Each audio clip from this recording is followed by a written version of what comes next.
Paul, good to see you. I haven't seen you in so long. How are you? I'm great. My book just dropped, so I'm on fire this week. Yeah. How's the stamina? You're probably running from podcast to podcast right now. Yeah, but I'm having fun because I get to talk about my favorite subject. Well, you're my favorite person to talk to about this subject because you are just the OG. Your book just came out. We're going to talk about that. Every Purchase Matters.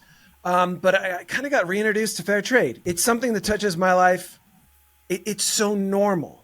You know something's working when it becomes boring and normal. Like it's just worked into. So we're going to talk about how you got to boring. I don't want to be boring or normal. You're not boring. No. But like it becomes, when it's special and new, it's like it has a chance of dying. Fair trade did not die. It got into the normal, boring category of like everyday lives. Check it out, bro. There was a time when I was called the rebel in the boardroom. Okay, so that's when you were excited. I mean, you are exciting now. That's when I was like edgy. I want to be edgy again. You are edgy. Come on. It's we're gonna try to help get to that. But that is a great flex. Thanks for bringing that in. But the bigger flex, I think, is the fair trade label. You call it a brand label, whatever it is. It lives in the world as the third most recognized sustainability label behind organic and non-GMO. In my heart, it's number one. But I mean, it is hard to get a brand, something recognizable at all, especially today. So maybe you can share with everyone who, I would say most people know about fair trade, but they might not know exactly what it is. So maybe you can just explain to this audience, what does it mean as a company to be fair trade certified? Yeah, that's a great place to start, bro, because we have found, a lot of people have heard of fair trade and fair trade certified, but not everyone knows how it works. So as you know, I started Fair Trade USA 26 years ago. I just handed over the reins a couple of months ago. So I was at the helm until the end of December, and it's a nonprofit, and our mission is to lift families out of poverty and to protect the environment. And we do that by engaging the business community and creating a service around fair trade certification. So fair trade is definitely like a philosophy and it's a movement, but it's also a rigorous 200-point checklist of labor, social, and environmental criteria. And so just as organics has a standard and criteria that need to be met for a farm to get certified organic, similarly, farms and factories that want to get fair trade certified demonstrate every year that they're adhering to the standard. They get audited every year, and when they pass their audit, they're allowed to wear the fair trade certified label on their product. And one of the things that makes fair trade unique is that on this side, our market partners, everyone from Whole Foods to Walmart, agrees to pay more money. So fair trade is actually the only standard out there that guarantees a price premium back to the farmers and workers, which they manage, right? So when Whole Foods buys fair trade bananas through Dole, Whole Foods doesn't get to decide how the premium is spent. Dole doesn't get to decide how the premium is spent. It's the workers on that banana farm that meet and discuss their needs, prioritize their needs, and then deploy that fair trade premium every year to the projects of their choosing: health, education, housing, whatever it is. So that's kind of the way fair trade certification works. And, ultimately, from a supply chain manager perspective, fair trade is one way to both strengthen the supply chain through greater transparency and through a transfer of value back to the original or primary producer, but then it's also a way to tell a story to the consumer, which I reckon, companies are looking for things that allow them to talk about sustainable sourcing in a way that creates value for the firm. Maybe tell me a little bit more about those banana producers who are fair trade, whose produce. Tell me about their lives. What's different for them? Let me tell you a quick story. I visited a rose farm in Ecuador not long ago, and they sell fair trade roses to Whole Foods. So if you walk into Whole Foods, Mother's Day is coming up. If you go into Whole Foods to get a dozen roses, you'll see the fair trade label. The roses are exquisite. They're amazing. The Ecuadorian rose farm is 90% female workforce. And most roses are grown in greenhouses, right? And that's to protect them from the elements and also from bugs. But even in greenhouses, they have to spray the roses to keep bugs from damaging the petals. Yeah. So historically, they had men wearing protective equipment, spraying the roses, and then women would go in pretty much right afterwards to do the daily pruning and picking. And so they were, of course, exposed to toxic chemicals. The incidence of birth defects and cancer in the Ecuadorian rose industry is 10 times the national average.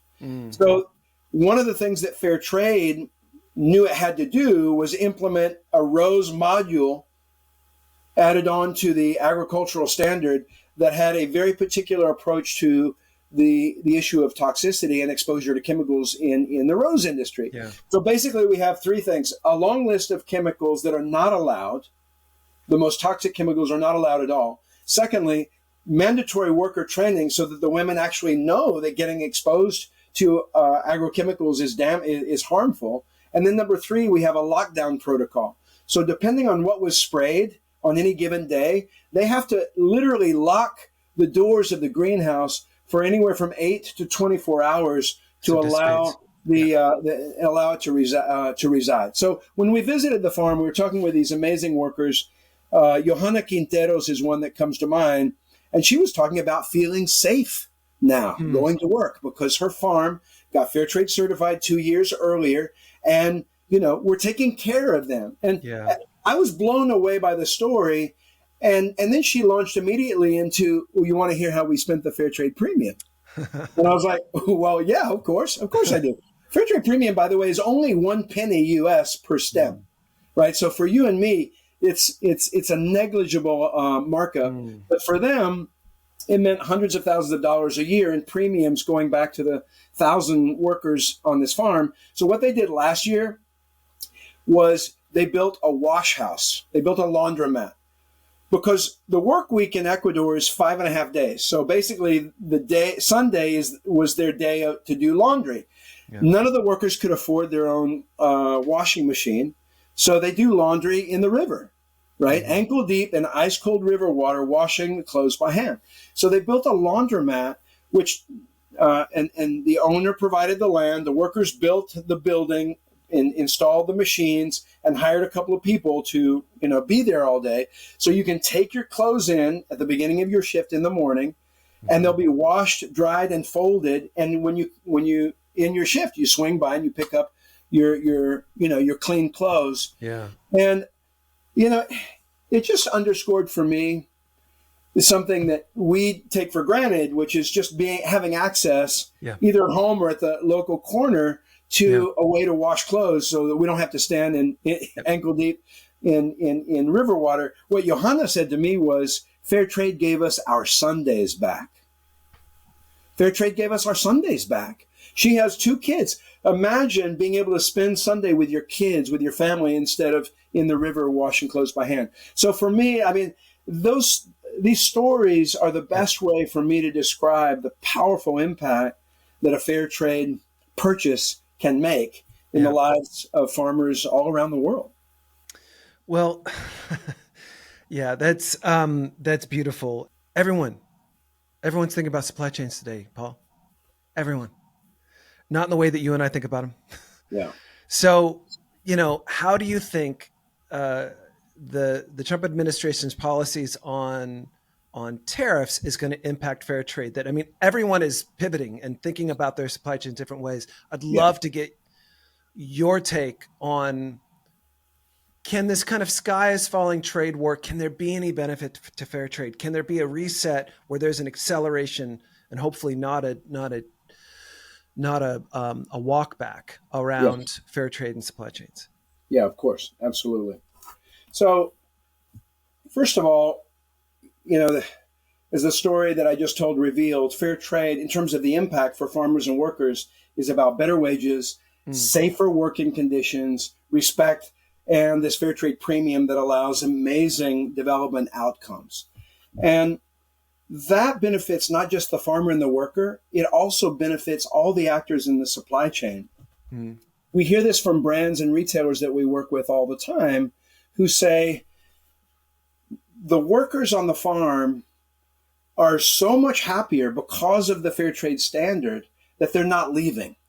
Mm. Right. So, Mm. I was talking with the CEO of Nature Sweet, a leading tomato company, last week. He said that their worker retention is 8 times the national average in Mexico. Normally, workers at the end of the season, they go home and they may not come back for the next season. His workers are coming back 8 times more than in the industry average, which means his recruiting costs for new workers go down. His training costs for new workers go down, and his productivity goes up because his workforce is a more seasoned and experienced workforce. So there's value in fair trade, again, not just for the worker, farm worker, but in his case, for his brand. And he sells to everyone, including Walmart. And, I talked to Walmart about this program, and Walmart said, we love fair trade tomatoes because it means our suppliers are more stable and reliable and loyal. And so, if ever the importance of supply chain came into sharp focus, it was during COVID.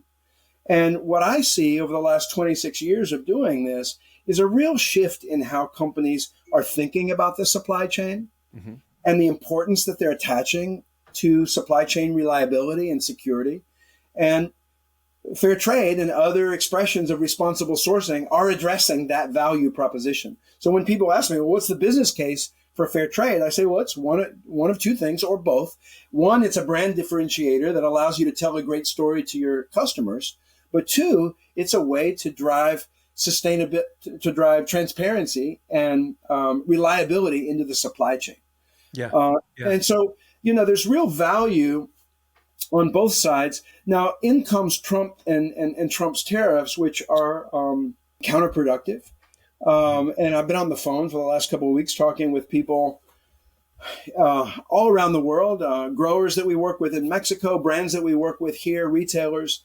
And, it's clear to me that tariffs are going to hurt American consumers who are already reeling from a couple of years of inflation. Tariffs are going to drive the cost of our food up.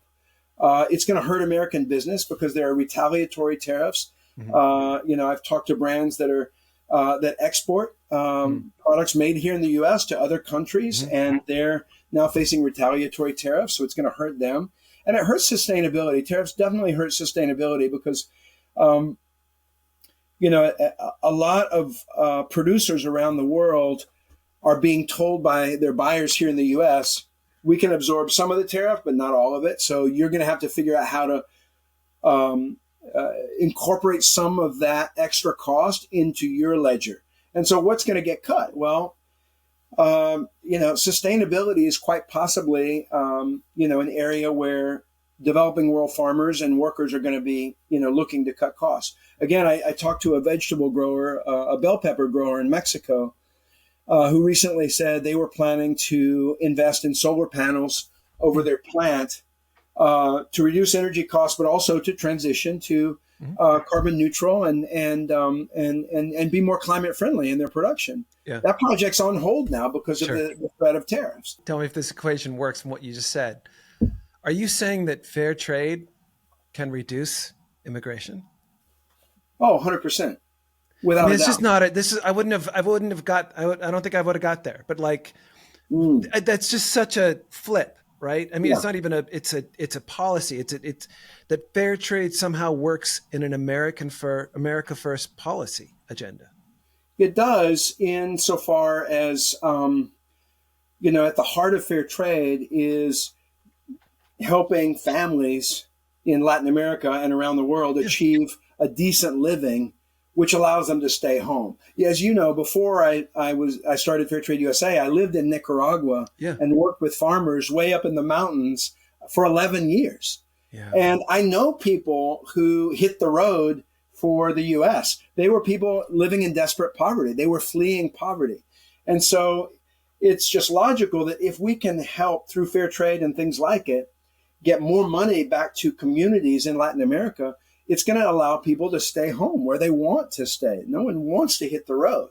So I don't think most people know this. I don't think most people know this about fair trade, that it is like commerce jujitsu, where we think of if it's something social good, then it's got to be economically bad. Or we have just such these, and especially today, everything is just incredibly polarized. If it's good, then it's got to be bad for me. Yeah. It's just so punk rock to say fair trade will will address immigration issues.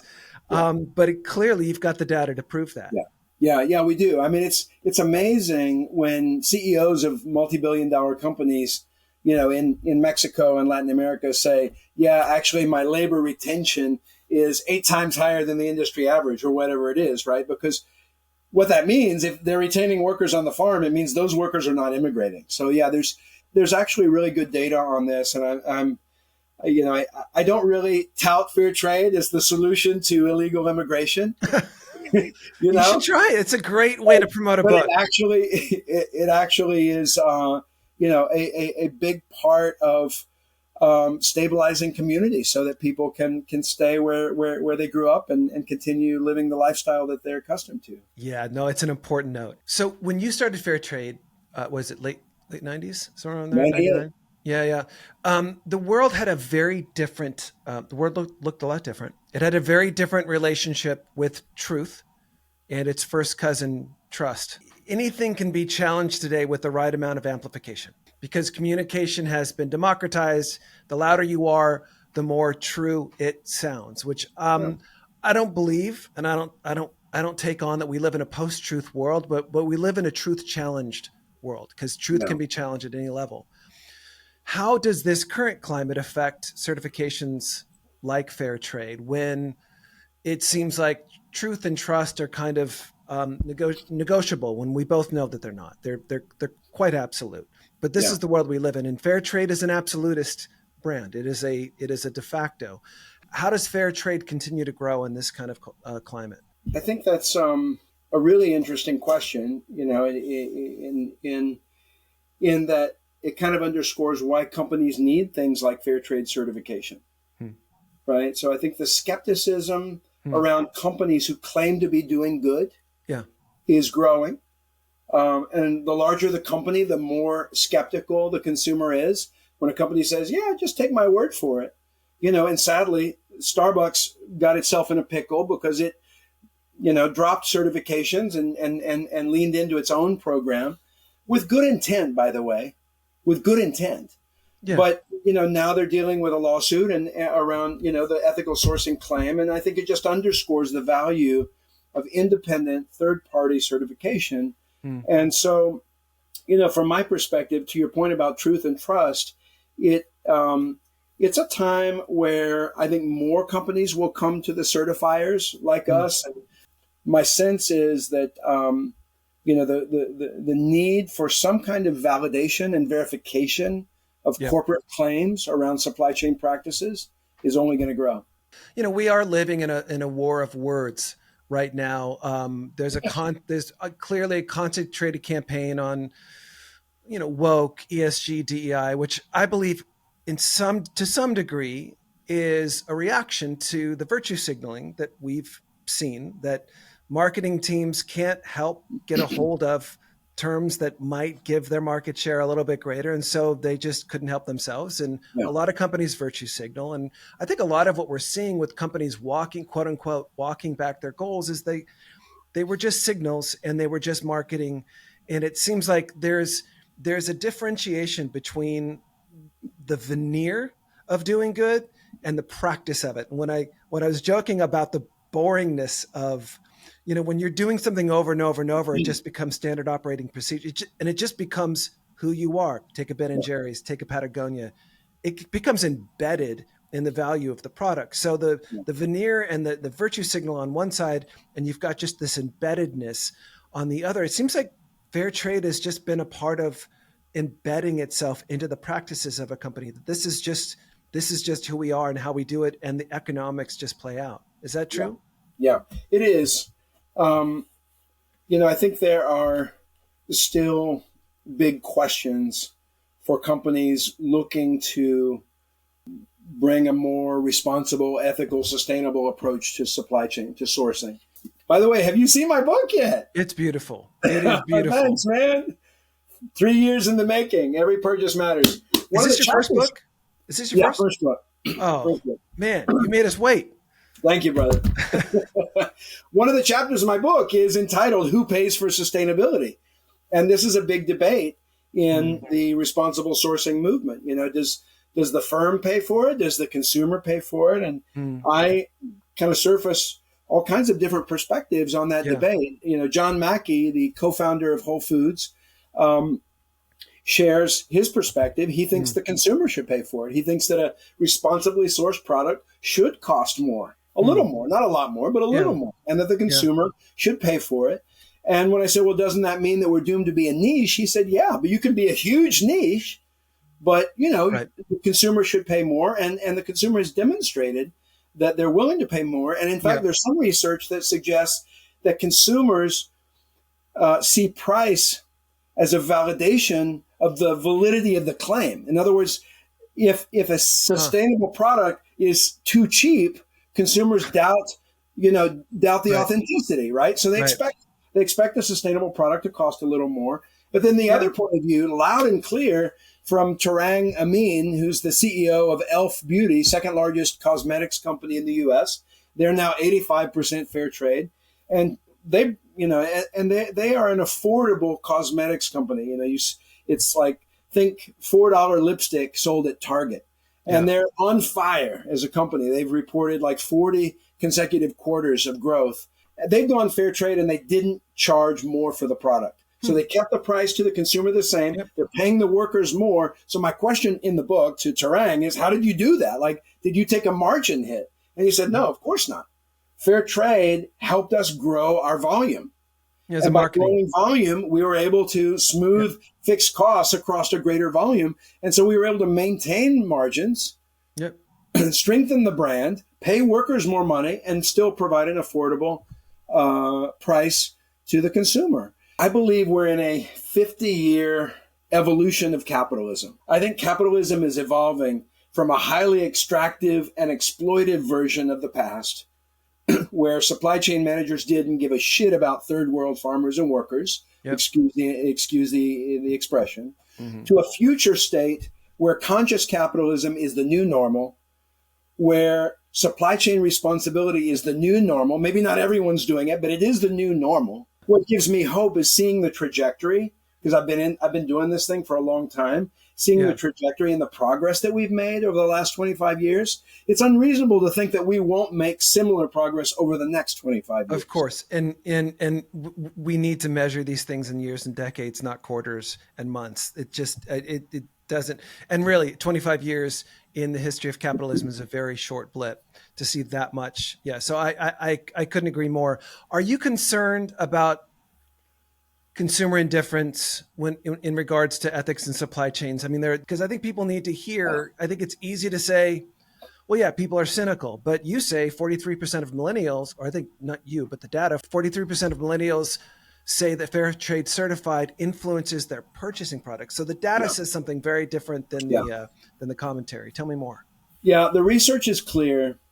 American consumers are increasingly reading the label. We want to know if a product is healthy, is it safe, and also we want to know, does it have child labor in it? Does it have slave labor in it? Is it destroying the environment? Like, people want to know. In increasing numbers, American consumers want to know what's inside the product. They want to know more than just quality and price. And that's a macro trend. And all the research points to it, and it's clear to see the progression over time. Yeah. But beyond the consumer research is just the empirical evidence in the market. Like, look how many more sustainable products are offered today than 5 years ago or 10 years ago. Look how many more certification labels there are with one sustainability attribute or another available today versus 5, 10, 20 years ago. So it's clear that there's a macro shift. Millennials and Gen Z index particularly high in terms of their expectations of corporate behavior. They expect companies to not screw up the environment.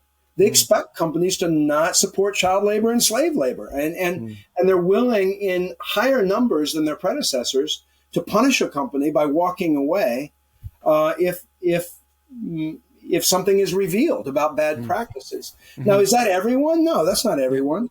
I mean, look, the American working class is hurting. That's why they voted for Trump. People are hurting out there. So I'm not saying that 100% of consumers today are thinking about developing world farmers and workers. That's not the case. But the trajectory is clear. That's where we're headed. So I think that's part of this as well. Yeah. Justin, the competitive dynamic around responsible supply chains and the move by some companies to capture opportunities by being more responsible in the supply chain. And then that creating a dynamic where others want to emulate that over time. Well, it's responsible sourcing is a category now. That wasn't the case in 1999 or 10 years ago. Yeah. There are, and it's having micro categories: ethical sourcing, sustainable procurement.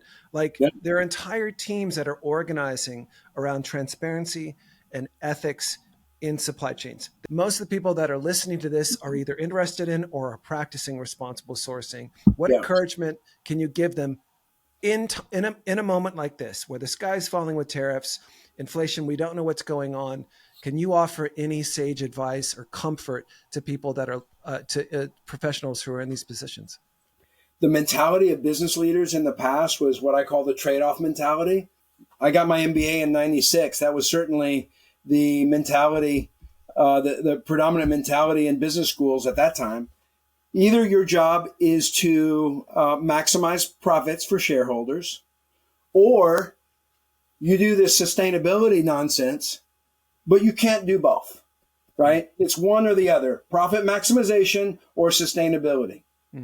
And what we're seeing now is a very different mentality emerging among not only business leaders kind of at the top of companies, but also in supply chain organizations, of realizing that sustainability and profitability can actually go together, and that a more responsible sourcing approach can actually generate value for the firm that enables long-term success, right? We know that supply chain disruptions wreak havoc on the bottom line.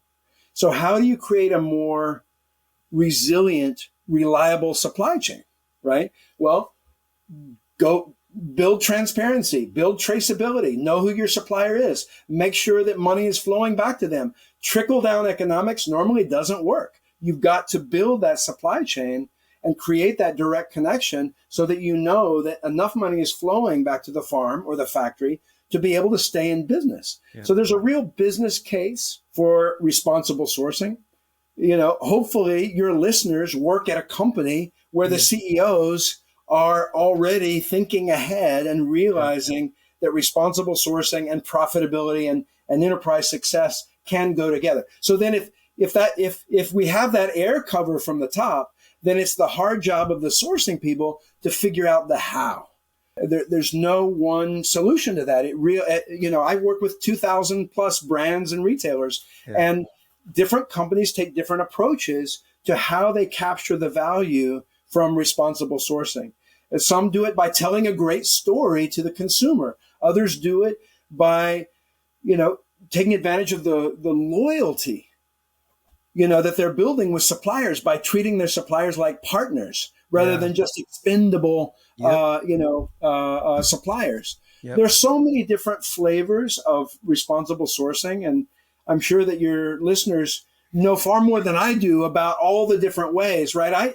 I in fair trade, what I've just tried to do is create the laboratory to let all of the mad scientists come in and cook their own flavor of responsible sourcing in a way that's good for their business. I firmly believe that fair trade and things like it will only be good for people and planet if it's also good for business. So unapologetically, lean into thinking about how responsible sourcing will make money for the firm. That's the way we go to heaven, right? Enlightened self-interest. There you go. Paul Rice, his book, Every Purchase Matters, is now out everywhere. Don't get one, get two, give it to a friend.